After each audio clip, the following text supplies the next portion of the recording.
సంక్రాంతి వచ్చిందంటే చాలు మెగా నందమూరి ఫ్యామిలీల సినిమాలతో థియేటర్లు సందడి సందడిగా ఉంటాయి.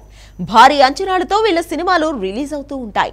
దాదాపు 30 ఏళ్ల నుంచి మెగా నందమూరి ఫ్యామిలీల మధ్య సంక్రాంతి యుద్ధం జరుగుతూనే ఉంది. చిరంజీవి, బాలకృష్ణ సినిమాలు ఎక్కువగా రిలీజ్ అయ్యేవి. పోటాపోటీగా సినిమాలను ప్లాన్ చేసేవారు. మాస్ ఎలిమెంట్స్ తో వచ్చే ఆ సినిమాలకు మంచి క్రేజ్ ఉండేది. మాస్ ఆడియన్స్ కు సంక్రాంతి అంటే వీళ్ల సినిమాలే అన్నట్లు వాతావరణం ఉండేది. అయితే ఈసారి సంక్రాంతి బరిలో బాలకృష్ణకు పోటీగా రామ్ చరణ్ నిలిచాడు. గేమ్ చేంజర్ సినిమాతో బాలయ్యకు సవాల్ చేశాడు Ram Charan. Cinema promotional events లో బాలకృష్ణ హెల్ప్ కూడా తీసుకోవడం ఈసారి హైలైట్. అయితే సినిమా మాత్రం ఆశించిన స్థాయిలో లేదు అనే టాక్ వస్తోంది. భారీ అంచనాలతో వచ్చిన ఈ సినిమాను దిల్ రాజు ప్రొడ్యూస్ చేశారు. భారీ లాభాలు వస్తాయని కూడా ప్లాన్ చేసుకున్నారు. కానీ అనుకున్న రేంజ్ లో సినిమా ఆడకపోవడంతో ఒక్కసారిగా షాక్ అయ్యారు. ఇక మరో 2 రోజుల్లో నందమూరి బాలకృష్ణ సినిమా రిలీజ్ అవుతుంది.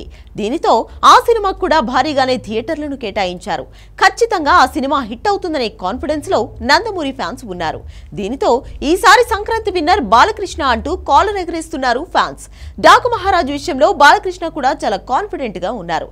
సినిమా రిలీజ్ విషయంలో ఎక్కడా తొందరపడకుండా సంక్రాంతికి పక్కాగా ప్లాన్ చేసుకుని రిలీజ్ చేస్తున్నారు. ఈ సినిమా ఖచ్చితంగా గేమ్ చేంజర్ వసూళ్లపై దెబ్బ కొట్టే ఛాన్స్ కూడా ఉంది అనే టాక్ వస్తుంది. గేమ్ చేంజర్ డీలా పాడడంతో వెంకటేష్ హీరోగా వస్తున్న సంక్రాంతికి వస్తున్నాం అనే సినిమాకు కూడా ప్లస్ అయ్యే ఛాన్స్ ఉంది అనే టాక్ వస్తుంది. వెంకటేష్ కూడా తన సినిమాకు భారీగానే ప్రమోషన్స్ చేస్తున్నారు. గతంలో ఎప్పుడూ లేని విధంగా ప్రమోషన్స్ కు వెంకటేష్ అటెండ్ అవుతున్నారు. దీనితో ఆ సినిమా కూడా హిట్ కావడం ఖాయమనే ఒపీనియన్ ఆడియన్స్ లో ఉంది. ఈవెంట్స్ కూడా గట్టిగానే జరుగుతున్నాయి. డాకు మహారాజ్ సినిమా ఈవెంట్స్ కూడా బాలకృష్ణ గట్టిగానే ప్లాన్ చేశారు. అయితే అనంతపురంలో ప్లాన్ చేసిన ప్రీ రిలీజ్ ఈవెంట్ మాత్రం వాయిదా పడింది.